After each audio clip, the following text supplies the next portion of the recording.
Hello everybody, and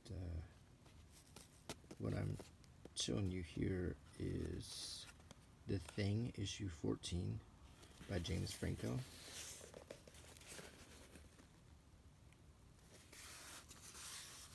It's in a corrugated cardboard box. It's number 90, but I believe there was less than 100 of these made. Each one is hand numbered, so I'm not exactly sure how many were made, but I believe it was 90 or 100. It wasn't very many. But this is a piece of artwork conceived and finished by James Franco.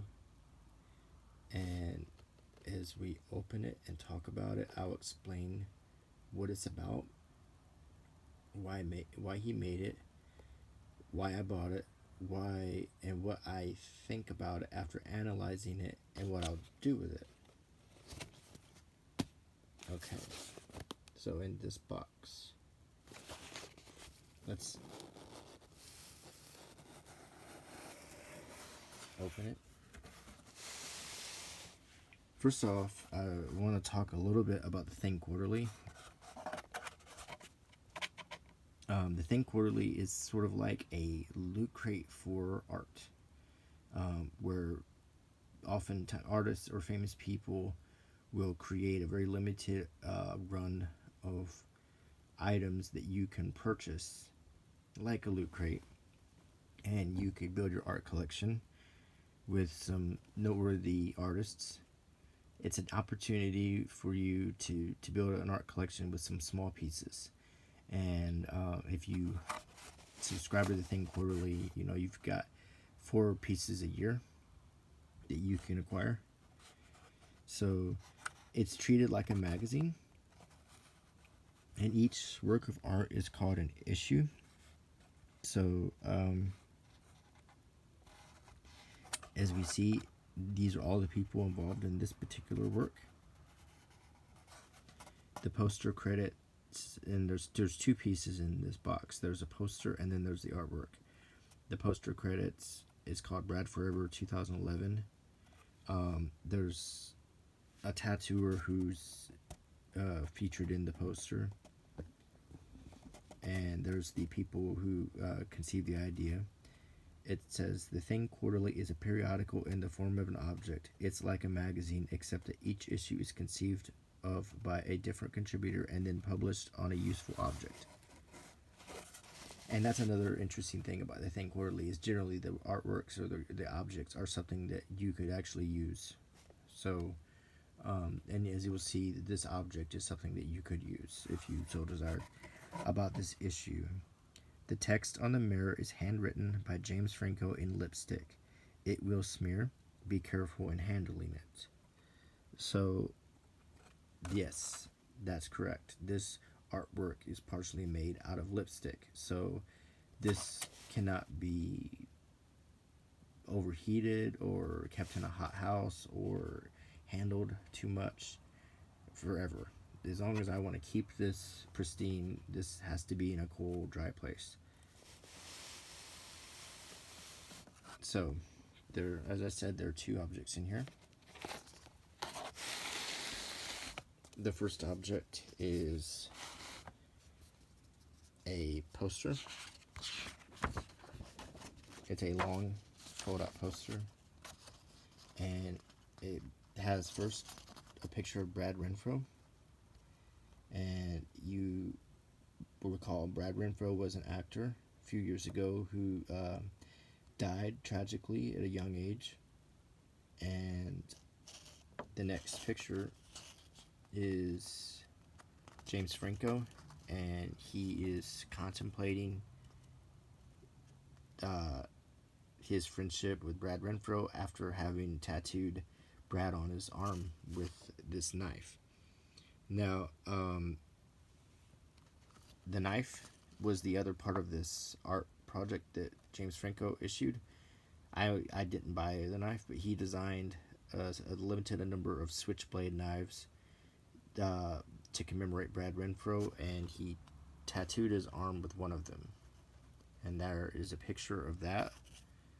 So this is something that should stay with the artwork, but it also shows you the deep level of passion and commitment that James Franco had to this issue of the thing. So I can tell you right now, this was not expensive. So I don't think that James Franco was doing this for money as much as he was trying to make a statement and commemorate memory of a friend. So this was definitely priced to own, even though there was a small amount. The only obstacle was you had to first come first serve. You had to grab yours while it's available.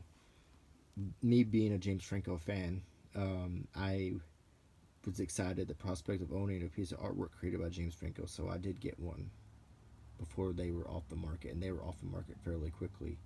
So, and I'm going to show you the artwork. So, the artwork, as we discussed, is a useful object. In this case, it's a mirror. The back of the mirror has a hook where you can hang it on the wall. And there's also a hinge stand that you could set it on a table with. So on the mirror in lipstick, James Franco has written Brad Forever, and he's placed a snapshot of Brad Renfro on the mirror. And what I think James Franco was trying to do here was memorialize Brad Renfro as the sort of teen heartthrob, and that's the way he preferred to remember him rather than the self-destructive person he became towards the end. And that it makes sense when you think about it.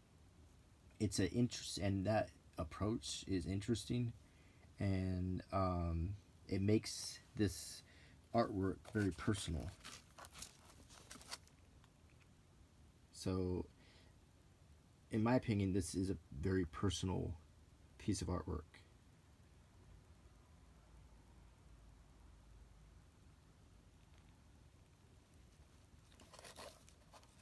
And I'm just going to quickly turn it over so you can see it is a standard mirror.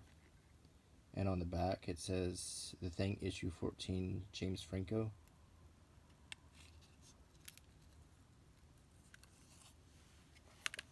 And I'm going to carefully put it back into the packaging. So this is, like I said, a very unique and personal expression of artwork created by James Franco, priced at a low price, is his contribution to the Thing Quarterly. He also made a switchblade knife that was in a smaller quantity and slightly more expensive, but I opted to get the mirror.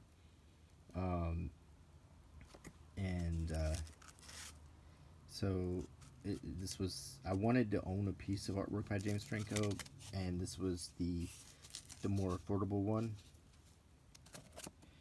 So now that I've gone over it a little bit, now what will I do with it?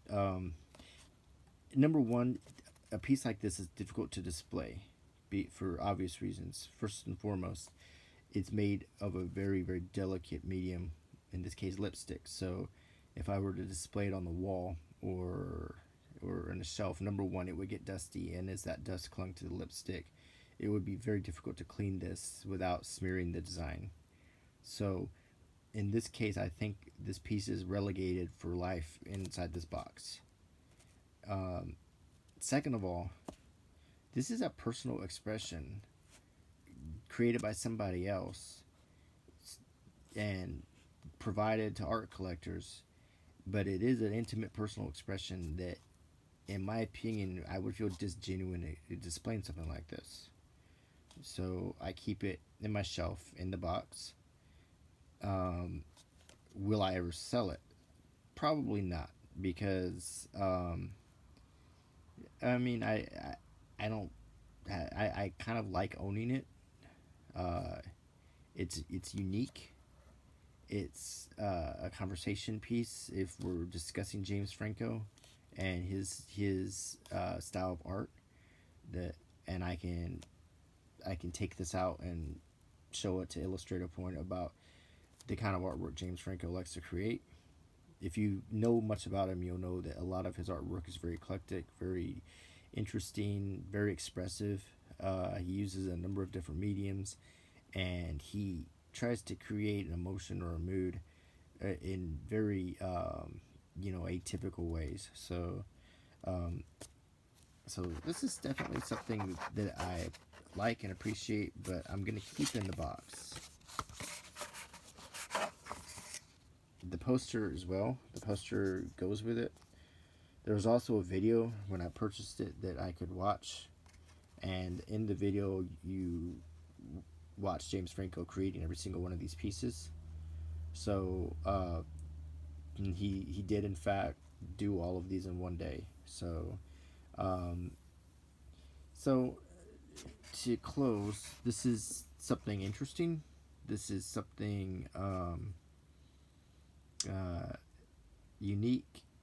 It's something personal created by somebody else that I'm glad to have in my collection, but it's also something that I won't be displaying for the physical and the non-physical reasons that I discussed. So, because short of putting this in a glass case, I don't know of any way I could display this without the risk of it being getting dusty, and when the dust settles on, how would you clean it without destroying it? So in this box it will stay. And I will show you the poster one more time.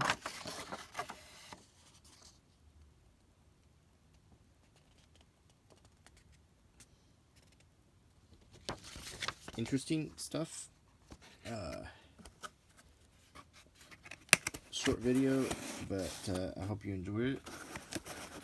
And until next time, please write a comment. Tell me what you think about this. I'm curious. I want to know where you stand on this on the artwork, and I do appreciate all of your comments. I do try to get around to answering them, and I do run a little late at times, but I appreciate everything that you guys say, and the feedback is great. So and it gives me the encouragement to keep wanting to create something interesting and different to show you in my videos. I hope my videos help you relax, and I hope my videos are also informative or just diverting. So until next time, bye.